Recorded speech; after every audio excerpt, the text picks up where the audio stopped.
gaskiya ne, kama da wane bata wane. Wannan ba Allah da kuke gani ya yi nasara a kotu har sau 26 a matsayinsa na lauya, kuma bai taɓa shiga makarantar lauyanci ba, ma'ana bai taɓa zuwa law school ba, kuma bai taɓa zuwa university da dai je law school ba.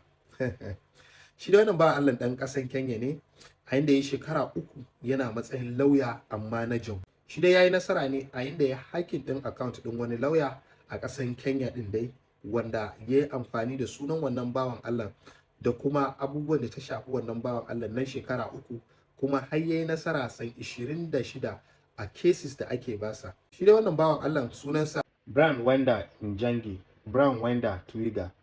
Bambancin sunayen nasu ƙarshe ne, shi wancan Njangi, shi kuma wannan Twiga.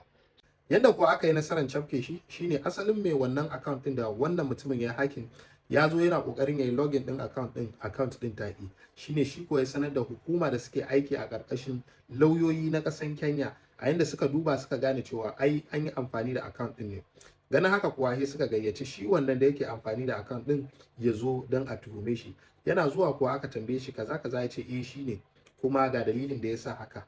Hukumar lauyoyi na ƙasan Kenya sun ɗauki alwashin sai sun tozartar da shi, a yanda wasu daga cikin manyan da suke ƙasan suka ce a ina ba za a taɓa shi ba. Garin yara a bari har yayi babban nasara a kotu daban-daban, har yayi nasara san 26 a matsayinsa na lauya wanda bai taɓa zuwa makarantar lauya ba. A yanda wasu suke mai ganin jarumi, wasu kuma suna mai ganin ai ɗan iska ne kawai da ya samu dama kuma ya amfani da damansa.